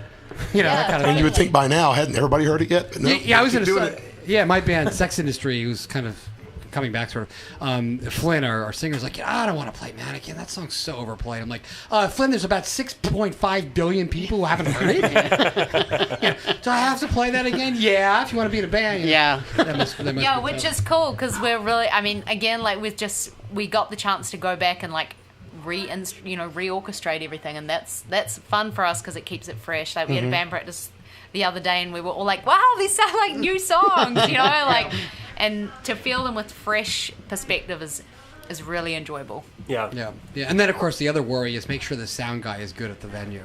Yeah, that's a tough one. Sound and lights. It's amazing how much of a difference that can make. I think we're in luck this Thursday because the Red Devil Lounge has a great setup. The stage is a wee bit small, but other than that, it's a really nice place. I think it's going to be great. Cool, we're really excited. I am too. It's a big show. Cool, and we have a special sort of what would you call that? Reveal. Yeah, we have a special reveal that we're going to show at the show on Thursday. Well, that is super exciting. I think we have 4 comedians, 17 drag queens, 4 burlesque performers, and 2 bands. Dear God. Wow. I don't think small. Yeah. Wow. Yeah, and I had to turn away people. Wow. So it's just going to be packed full. It's going to be super fun. So are you sleeping at all at the moment? Do you get any sleep? Oh, yeah. Luckily, since I'm now working with Under the Golden Gate, I can do all my, because I do all the online promoting and all that kind of stuff. So, I just get up in the morning and get on my computer and just start sharing and coming up with ideas about, if I share this and then somebody else on their page shares it, will I get more attention that way? How will my numbers? Because, we're looking at our numbers because because if you're going to go and say, we're Under the Golden Gate, this is how many followers we have. This is how many people who will see us if we do something. You have to bring in. So, I'm just having at it because, I'm doing a show the next night. Oh, wow. Where I'm DJing all night with Steve Fabus for New Wave. Luckily, I can do that in my sleep because I lived through those years. I know my New Wave. So I'm not too worried about that. But I've been dreaming about doing a show-off tour as well and just take a bunch of drag queens on tour. I don't know how that'll turn out. The tour. In my mind, I see pulling up in the Red Devil Inn or whatever, Red Roof Inn, and them seeing out the window and putting the little no vacancy sign. Dan, the Queen of America or something. Instead of Priscilla, Queen of the Desert. Got a dream. Yeah, for sure. Well, that's great. So what are your influences? And how would you describe your music? Electronica, or how would you?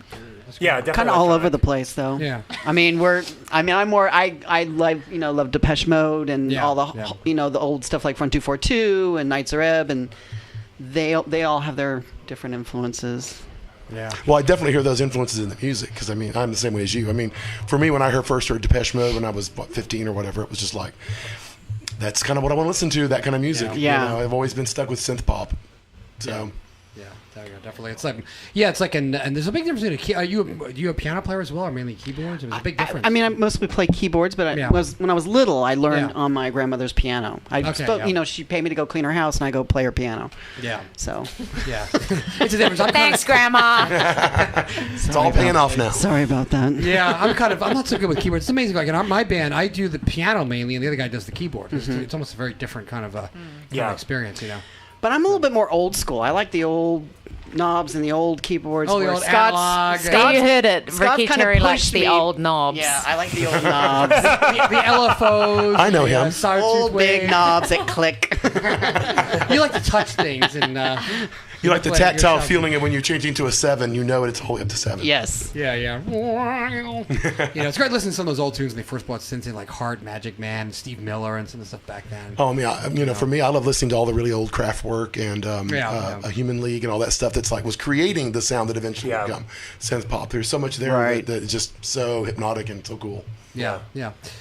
Okay, so I advertise for you all. If you notice on the videos, if you look at the drag bus videos, we did the Gorilla Drag Party Bus, and I wore the Darling Gunsel T-shirt. Aww. So whenever I can, I wear that T-shirt in order to do my own little part of promoting you. Because people do ask me all the time, "Where's that? Who is that?" Yeah. Oh, we appreciate that. Actually, do we have time for one quick story about how we recently, someone that we know who shall remain nameless, was on Scruff, popular site. Well, I know it's not you.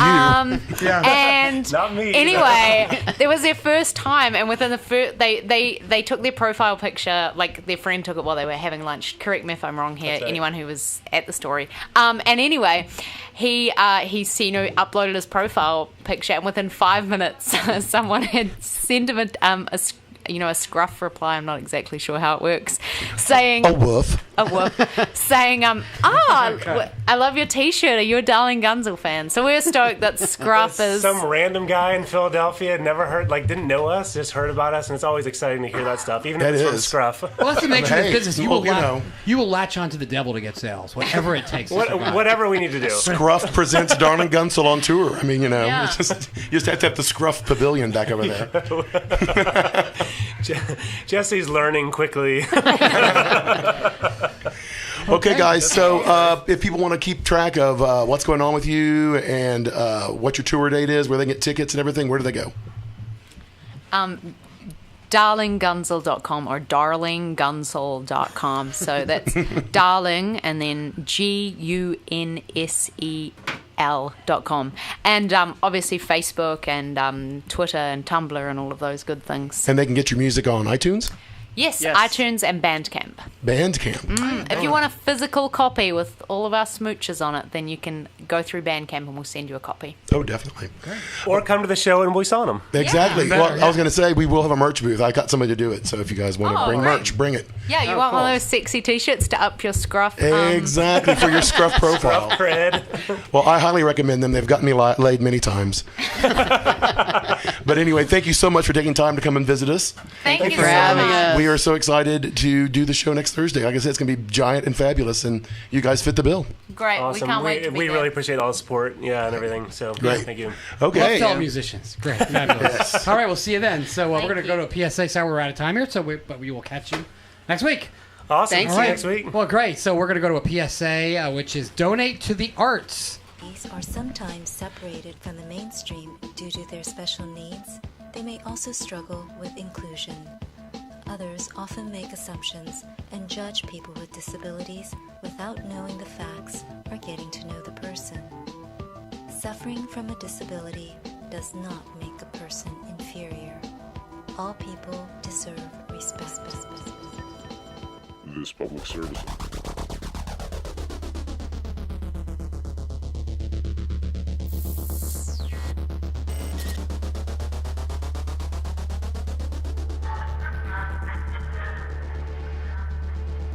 Atomic Ranch. Atomic Ranch. Atomic Ranch. I want a house, and a car, and a robot wife. I want 2 kids, and a yard, and a perfect life. I want a house, and a car, and a robot wife. I want 2 kids, and a yard, and a perfect life. I want a job in a block that can touch the sky. I want a future so bright that it burns my eyes. I want a house and a car and a robot wife. I want a house and a car and a robot wife. I want a house and a car and a perfect life. I want a future. I want a house and a car and a robot wife. I want love. I want a house and a car.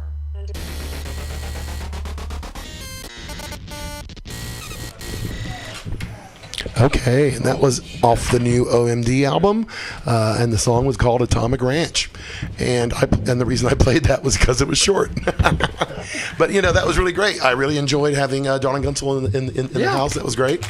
Yeah. And we have another person who's going to be at Show Off this week. That's right. The hilarious Juan. I keep on wanting to call you Juan the Comedian, but you don't go by that anymore, do you? No, I don't. Okay, you're just Juan Medina. But Juan Medina, yeah, that's my name. Okay, well, talk right into that right there. I'll talk right into that right here. There you go. Professional grade looking microphone. It is. I know. I was here when they first got it. Yeah, in the 40s. Yeah, that's right. Peggy Lee singing that. It is. There is quite an aroma in this room right now. Yeah, I know who it is. You want to The start, de men. How about each of us walk out of here and we see who it is? No, you know what? I don't think it's not going to matter. I don't think it's going to leave.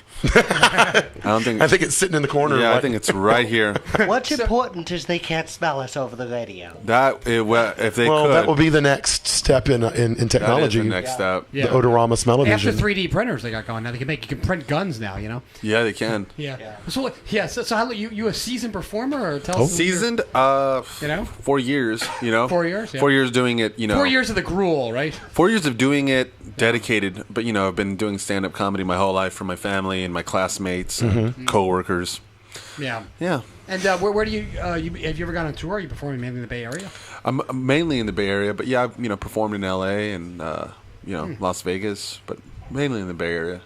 I'm lazy, much like many comedians. You know, and I think I'm smart because I just want to make sure I get really polished before I try to take it somewhere else. Well, they say San Francisco is a great place to learn your craft because you have the support of a city. I agree. And then if you want to make money, you got to leave. I think so. But I think San Francisco has changed. I don't think it's as supportive as it used to be. I think the comics are supportive, but I think the audiences are no longer. It's tough. Well, there are a lot of transplants, and there's these, they're not. It's not the same kind of city. It's like we used to have a real balanced city, a nice blue collar, city, and now it's not a blue collar city. Not as much because people can't afford to live here with their blue collars on. Exactly. Tech money is destroying the city. I want to know if it's destroying it. I'm not. That's not from. That's. I respect your opinion. I'm not saying that I disagree. It's affecting the city. It's definitely changing the city. Yeah. And I don't want to say it's destroying it because I would like to get these tech people on my side. Exactly. We want them to hire us for their conventions and their meetings and sub meetings and all that kind of stuff that they do.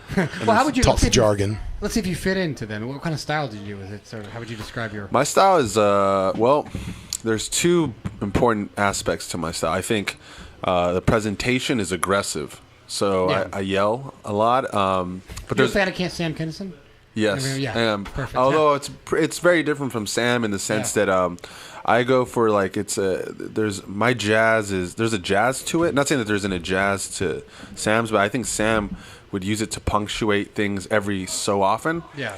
Whereas I'm pretty much like 50-50 yelling and then speaking in my normal voice. So I don't picture you as yelling. You come across as a pretty nice guy. I am a nice guy. That's the idea. Yeah. That's the idea. I mean, it's what I've found is like audiences are just so dynamic that nowadays, and they have such a short attention span that you have to be able to keep their attention in a lot of ways. Because you can be the funniest guy in the world, but if people don't want to listen to you, it really doesn't matter. So I hit them from every angle that I can. The next phase is going to be getting more physical. That's the next phase. Yeah, it's actually like having sex with the audience, kind of. Making sweet, passionate love, hate fucking them occasionally, baking them Skull cakes. fucking, that's my favorite. Yeah, but it's all these things that so that's my main thing is because I know I can write funny jokes and I know I can speak funnily. Is that a word? I don't know. It is now. Yeah, but it is now. But I just want to make sure I keep their attention and keep them engaged. Yeah, I know I did a little bit of stand-up comedy at the Brainwash with Tony Sparks. Awesome. The guy. Oh, you're a beautiful person. Yeah. And my very good friend, that's what he always says. Hey, ladies and gentlemen, give it up for this next brother. Oh, he's a beautiful human being. Oh, yes. I don't know. And then he'll talk about how hot your girlfriend is. Yeah, exactly. And then he wants to fuck her. And then, that's pretty much the Tony Sparks. That's Tony. Mm-hmm. Yeah, when he was telling me there's different types of genres. Like for me, doing there is very tough. He told me I should do a one-woman show. Right? So, but the idea of I tried doing intelligent humor, and I realized the attention span of somebody in an audience is about 15 seconds. I mean, what's your experience? Like type of jokes that work, it varies on the venue. Yeah, you know what I mean? Like there are certain venues where it's like if you don't get them within the first 5 to 10 seconds, it's going to be an uphill battle. Especially if they're drinking. And then there's certain venues where it's like they'll give you a minute, 2 minutes to really set yourself up. Yeah. I err on the side of caution, and I go for the jugular right off the jump. You got some openers that you use? Yeah. You know, and they work. You know, that's why they're my openers. You know, and I have a closer that works. That's why it's my closer.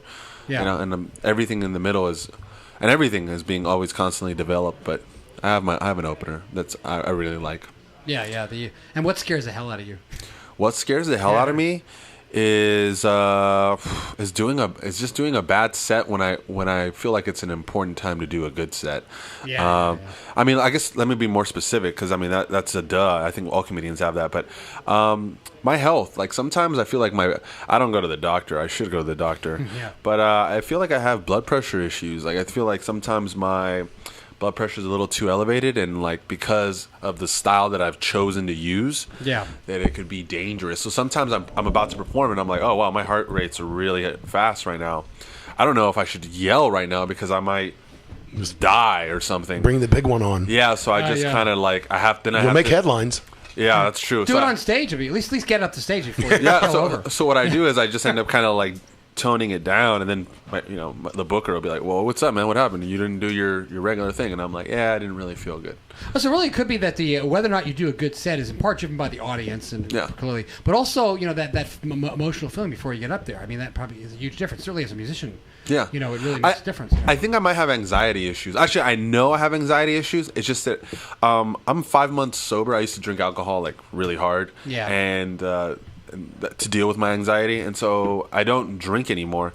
And so what I'm realizing is like a lot of times before I go up, my blood pressure goes up, and I'm like, it's weird. Oh, I have anxiety issues, and I forgot about them. Mm-hmm. And so dealing with them, I'm I'm exercising and eating well. Well, that's good. You know, like I'm eating these pork rinds, pork cracklings. This is actually I'm caught red-handed. I usually don't eat these. This is like the first time I've eaten these in probably like 4 or 5 months. But the thing is on most of those pork cracklings, you look at the ingredients, it's like pork cracklings and salt. Yeah, it's really so it's not like you're eating a bunch of like chemicals. That's true. Yeah, I tried. I had those one time straight out of the fryer. There was like a party up, like one of those fairs in Texas. They had this big kettle, and then you understand why they're so good. Yeah, when you have them fresh. You just like lay down on the ground and just like go into a fat coma. Touch yourself. It's like this is good. It's pretty sensual. Yeah, it is a sensual thing. Yeah, first time I try, I'm like, that stuff looks disgusting. And I try, I'm like, damn, this is like good bacon. That's exactly what it is. Damn. That's all it is. It's the bad part of you bacon. Yeah. Yeah, you should eat it before you go up on stage. Make you feel good, you know? Yeah. Get that pork crackling energy going. Yeah. That's it's the new energy bar, a pork crackling bar. So the comedy scene. I mean, I haven't been on the scene as much as I used to be, like when I did the Blue Room when I first met you and all that. Yeah. But what's it like now? What are the happening rooms? The happening places rooms? to go. Well, the Brainwash is the staple. For people getting started. Or doing your laundry. That's on Folsom in between 9th and 8th. But you also got, a bunch of really great rooms. You have, as far as open mics, you have Dirty Tricks on Wednesdays. That's on the Richmond on 5th and Clement. That's a really good one. That's run by the Sylvan guys. Right. As far as showcases, my business partner and I, we run True Hustle Entertainment. And we have quite a few showcases that we run, and really? a lot of them are free. A few of them are free. Like we have one tonight called the Ave, which is over at the Ave Bar in Ingleside on Ocean and Capitol. And then tomorrow we have another showcase called Good Times in the Grotto, and that's over at the Sports Basement. That's also free. That's at 5:30, 6 o'clock. And that one's really popular because in addition to all the great comics we book, there's free beer. So free beer? We get a lot. Nothing's free. No, there's free Yeah, I beer. was gonna say, what's the catch? What's the angle here? No, just come down. Just Yeah? just come down and get some free beer. I mean, it's good beer. I'm gonna say people regret when they say that to me. It's like if I DJ and they say, "Well, you can drink all the beer," and I'm like, "Are you sure? You might want to just pay me money." So is that so you have a business promoting or producing Yeah, shows? And yeah. Is that kind of like where you earn your income, or you have like other things that you do as well? I earn the majority of my income does not come from comedy. It comes from driving a cab. I drive a cab here in our fair city of San Francisco. Wow. Probably gets How much of your comedy comes from that? You know what? Yeah. I'm in my third year doing it. For my first year, there wasn't a lot. Even first, I'd say a year and a half. But now, there's starting to be material. Yeah. I think for a while I was just focusing on the job so much that I wasn't trying to. And also there was like a confidentiality thing where I didn't feel comfortable speaking about people, even if they were anonymous. But now what I'm starting to realize is like those weird stories that happen, like they happen again and again and again. You know what I mean? Like at first it was just like one girl that was giving a blowjob to a guy in my backseat. Now it's been like 5 girls in the backseat giving. So I'm like, oh, okay, they're not gonna be like, oh, that's about. What do you do in that situation? Yeah, do you just keep on driving until they tell you to pull over? Well, it depends. Well, I mean, it's weird because like part of me, I just don't want to be a cock blocker. You know what I mean? Like Exactly. It's like instinctively. You get up your fare. The longer it goes, the more money. Well, you make, right? instinctively, I just don't want to be a cock blocker. Also, instinctively, I'm in the back of my mind. I'm like, oh, maybe she'll do me next. You know what I mean? But then you ever go on a special street like Cobblestone Street to make it more interesting. I do. No, well, yeah. When they're doing that, if I think they're doing that, I will start driving erratically, braking real hard. You know what I mean? You ever try to get in rhythm with her? Maybe like there's a way to like I do. Car going a certain I do. And then create a standing wave. Of course. Yeah. But then, reason kicks in, and I'm like, hey, if they make a mess, I'm gonna have to clean it up. I don't want to deal with that. No. It's kind of just. It's But just. you can't return the car with cum on the seat. Yeah. No, you can't. It's kind of weird. So I go, hey, I don't know what you guys are doing back there, but I'm hearing weird sounds, and I don't like it. And I don't mean to be rude, but you guys got to cut that out, or I'm going to kick you out, and I'm going to call the cops. Anybody fucking in the back seat or just blowjobs? They've tried. I mean, they're pretty. They're like they'll ask me a lot of times, like, hey, do you mind if we fuck back here? And I'm like, yeah. Sure do. You ever two guys giving each other blowjobs as well? Yeah, guys, girls. 2 girls? Equal opportunity I don't think I've blowjobs. ever had a girl eat another girl out, but I've had girls give blowjobs. I've had girls finger bang each other. Definitely show me their breast. I've had that. Hey, well, can I just show you my tits? And that'll be the fare. And I'm like, I don't know, let me see your tits. And I'm like, no, you still got to pay. Those aren't worth the fare. It's like that taxi cab confession show from HBO. Yeah. Yeah, exactly. So when you we only got a few minutes left, but when you're up there and you're just about to bomb, you have ones that you just know work every time. Mainly your openers or what? Mainly my opener. It's not about like the joke for me. It's more about my energy. I have like. Yeah. Well, my jokes work. It's just sometimes I'm not in the right frame of mind to make them work. Yeah. So it's just like I said earlier. Like if my energy's right, it's no problem. Yeah. But I do bomb. I mean, I do bomb, and it's whenever I bomb, it's my fault. I'm just like either I'm a lazy piece of shit, or I went up when I felt really bad, and I shouldn't have gone up. Or is it ever because the audience just isn't what you thought they'd be? The audience, it's weird. I don't like to blame the audience. Like, I don't blame. Like, if I ask a girl out and she doesn't like me, I don't blame her. But I do understand that some people just don't like you. Why are they making so much noise out there? They're about to have fun. Yeah. Yeah. But before there's a complete riot here, please tell us how people can keep track of what you're doing. And follow your exploits where your shows are. You can go to TrueHustleEntertainment.com. You can follow me on Twitter at El Jefe de Tweets. That's ELJEFEDETWEETS. Okay. Shut up. Okay. All right, I gotta go. Anyway, so we have Pamtastic's Comedy Hour coming up. Yeah. And hopefully it'll be a great show. Yeah. So great. Well, we want to thank you. Thanks for coming. Thanks so much for coming out. We appreciate you making time for us. Thanks. And we'll see you next Thursday for Show Off. Thank you. Awesome. Yeah, I look forward to it. All right, thanks, guys. Great. All right. Thanks. And again, stay tuned for Pam's Comedy Hour here, and we're gonna go put on some eclectic music as we transition over to the next show. Let's play Woodstock. Every single week, I respect you guys every single week, and I tell them to shut the fuck up out there. Every single week, I start